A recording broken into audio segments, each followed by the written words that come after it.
A notice of motion endorsing the Fossil Fuel Non-Proliferation Treaty Initiative, and Melanie is the what is it? Mover. Yes, presenter. I should say mover. Everything. So fire away, mate. There's a very good sort of report that goes with it, but yeah, actually I can just save it for debate, really, or unless you want this to be debate now. Mm-hmm. Yeah. So, yeah. We need a seconder before we go into debate. Oh, yeah. Pauline, thank you. Right. So, yeah, I've brought the Fossil Fuel Non-Proliferation Treaty to Council for us to agree to sign up to that. There's lots of cities around the world that have signed up to it, including ones within New Zealand and across the world. There's also, so on their website, you can find them all, but places throughout. In New Zealand, we've had Wellington and leave my computer alone, thank you. We've had I've lost the list, but there's Wellington. I've signed up to it, and I think it's the Kapiti or Far North District Council, one of those up north. But there's also a number of countries that have signed up to this as well as a whole, and a lot of those are our neighbouring Pacific nations like Tonga, Samoa, and Fiji. There's a whole lot of those as well. So the idea is to support using renewable energy and moving away from fossil fuel, and it's a statement that we'd be making that would be alongside our climate change goals that we have, and reducing emissions is all about reducing our carbon footprint, and look, it's pretty obvious. Climate change and increasing carbon emissions are causing a lot of issues all throughout the world, but it's very obvious here, obviously in New Zealand. We've had the slip in Mount Maunganui due to excessive rain. We've had Cyclone Gabrielle. We've had the flooding that was up in the Tasman. We get flooding, huge flooding events actually throughout New Zealand, all over the show, several times a year. And we're now at the point with sea level rise and these climate disasters where insurance companies are now starting to not insure houses and over on the west coast. Yeah, and in Woodend. That was to do with earthquakes, but so it's something that's going to become more and more frequent, that we need to be kind of ahead of. The best way to deal with this, we can adapt as much as we like, we can spend as much money as we want on adaptation, but actually if we just say we don't want to support using fossil fuels anymore, we want to, which we're already doing, but this puts a line in the sand and supports other countries and cities around the world, then we can hope to reduce, the increase in our global temperatures, and hope that, we don't get to a point where the severity of all these climate disasters is just beyond what humanity can cope with. So I urge you to support this today. It's not going to cost us anything, and it supports our climate goals. Okay, so any questions of Melanie? Yeah, no, well, yeah, all right, we'll go into debate. No, we're question anyway. So yeah. Okay, who would like to be first? Pauline.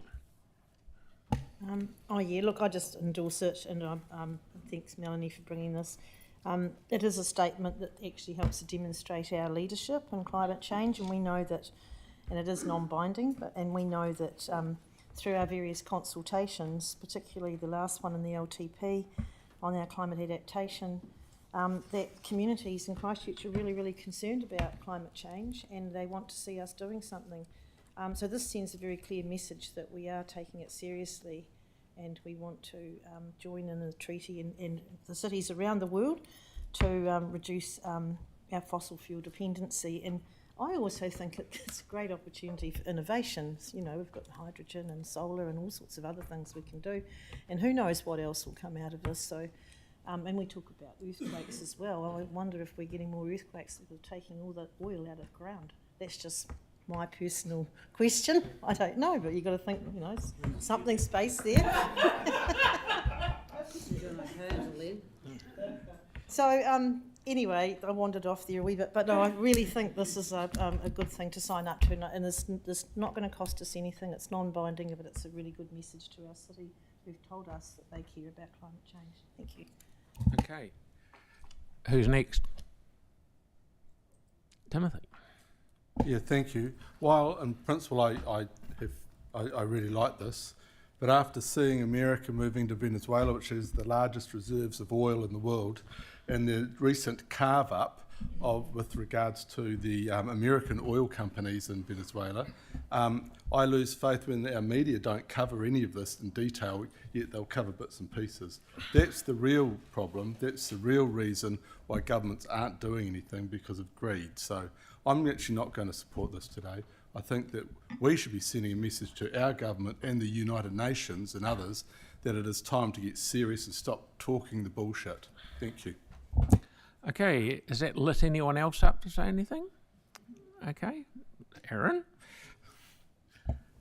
Yeah, it's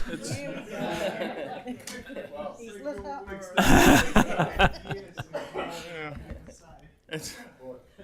and there endeth my speech. No,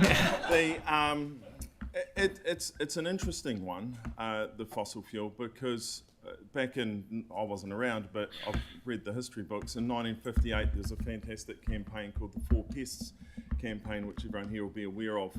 And there was the leader of the Chinese Communist Party, Chairman Mao, saw the sparrows eating the insects on the plants and said, right, let's get rid of the sparrows, put a bounty on them, and more than 1 billion sparrows were killed as part of the program. And what that led to was the starvation of between 35 and 45 million people, because the sparrows weren't actually eating the crops like the leaders thought. They were actually eating the insects that were eating the crops, but no one was allowed to speak up to them and question that, so 35 to 45 million people had to die. That aside, and my point of raising that is that having no fossil fuel will lead to way more starvation than was caused by that, because fossil fuel is what gives the world food, it gives the world medicine, it gives the world so many things. We need a transition away from fossil fuel, and as raised by Councillor Cotter, my concern's more about when the fossil fuel runs out, the world will collapse.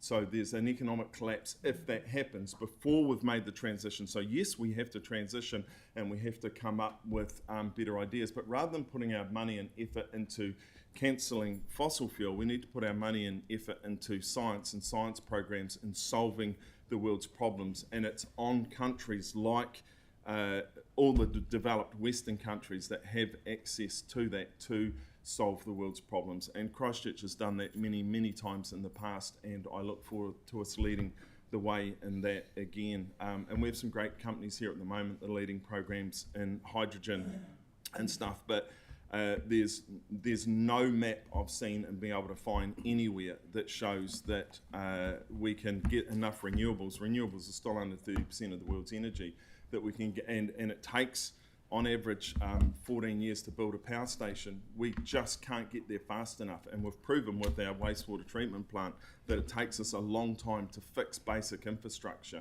forgetting that 100 years ago you could build the Empire State Building in 400 days. We've gone backwards. So we need to speed up how we solve the world's problems, and just cancelling fossil fuel or signalling that you're going to do that doesn't fix anything. What fixes it is actually coming up with the solutions and backing projects like Whoosh, backing things like the hydrogen program, which is partnered at our airport, and delivering tangible solutions. You know, don't beat around the bush. We haven't moved the dial on our carbon emissions at this council, and we've spent over $1 billion. So we should give ourselves an uppercut for that, because what a waste of money. We need to spend more wisely. It's not, you can't just go, oh, we're going to spend a whole lot of money and save the planet. You're not. And I met a group of girls last year at Venice Beach, as you do, because they had a cake stall. Thank you, Aaron. They were doing a cake stall because they were an ocean recovery group. And I asked these girls, they were about 17, 18 years old. They're all finished end of high school. And I said, what's the biggest issue in the world right now? I didn't have to think, and they said it is the state of the world's oceans. Thank you, and Aaron. they said clearly it is the state of the world's Thank oceans. you, Aaron. Tyler. Hearing Councillor Kewen speak is like hearing that random uncle at a party having a yarn. and I love it.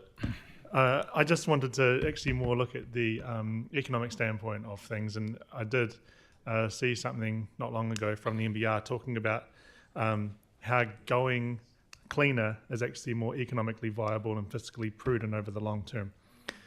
And this obviously is non-binding. However, I want to acknowledge the work that some of our staff are doing already in this space, particularly property.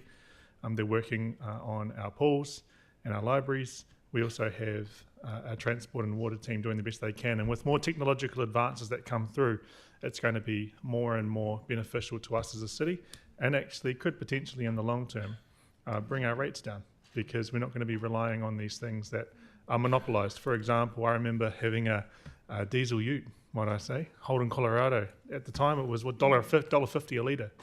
Now you're knocking on around $2.90. You know, talking about the cost of living, that's extremely expensive to be filling up something like that. I don't have that now, obviously. Everyone knows what I drive. I'm not going to say it. But I am going to finish at that. Kia ora. Samuel?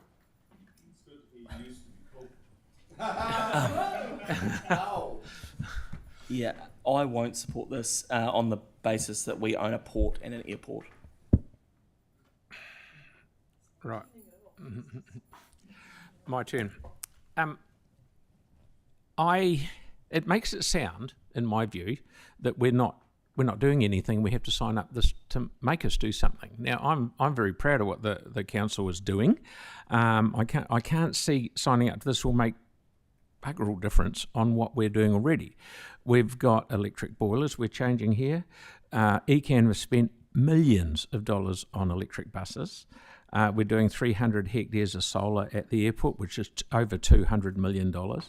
Hundreds and thousands of dollars on electric mowers and vans and light trucks for our in-house parks team. Global Bus Ventures, right at this second, have got 15 brand new diesel trucks out there. They're taking the diesel motors out and turning them into hydrogen, because hydrogen is here, yahoo, next Monday. So that will mean that they can use hydrogen trucks in Christchurch. H.W. Richardson is doing the same thing. And as Aaron said, our airport is already with a group working with Airbus on hydrogen and electric-powered aeroplanes. So I can't see the benefit. I can't see what difference it'll make to what we're already doing. I think we're leading the way. So signing up this, I can't see it. Kel. Yeah, thank you, Mr. Mayor. I applaud the sentiment of what Mel's trying to do here and others. I think that, I'm old school. It's taken me a wee while to embrace the concept of renewable energy. Recently got an electric car and also solar power, and I think that renewable energy is certainly the future, and we should be putting all our efforts into continuing to explore those opportunities and sort of science our way out of the problems that we have in this world. I'm just not sure that that this is anything other than sending a message. I love the fact that places like Trans Waste, of which I've recently become a director, has its first electric truck. That the last organisation I was the director of, Venues Otatahi, is replacing boilers and doing all sorts of really positive things.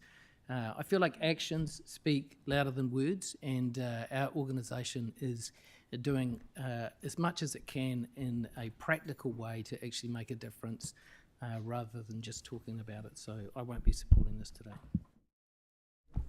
Okay, and Melanie's right reply, please.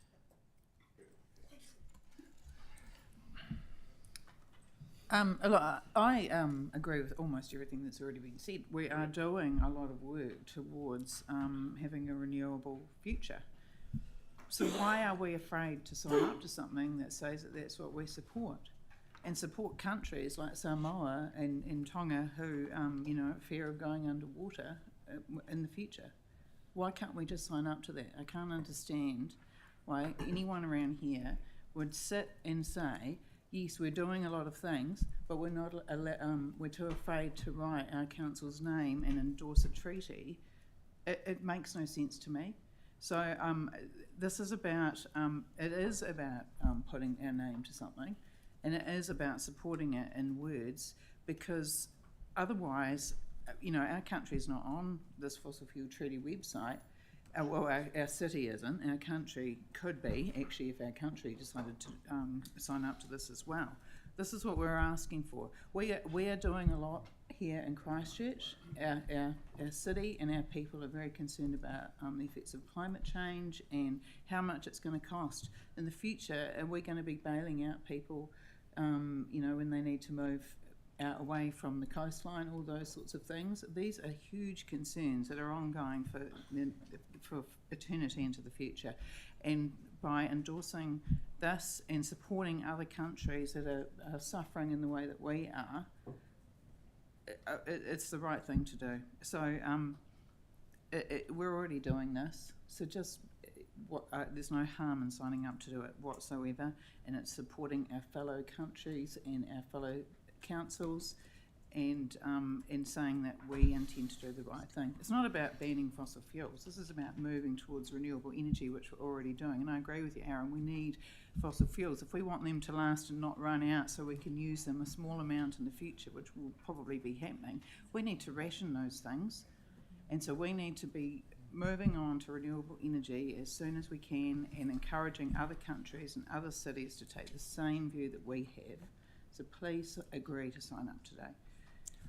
Okay, so nothing else. We'll throw it out on the Votendo thing, ladies and gentlemen. Sorry, I should have given you a wee bit more heads up. Everyone clutches for their phone. Right.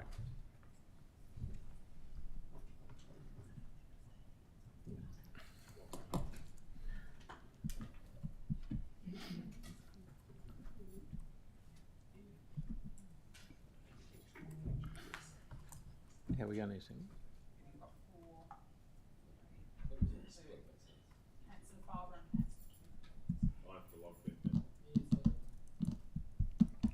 Sorry, I should have given you a wee bit more notice. But then you can have your vote.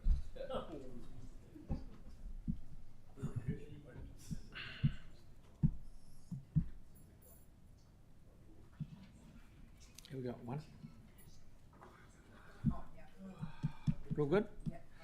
So thank you. Voting's closed. Righto. Look at that. It's approved. Woohoo. Now there's a surprise.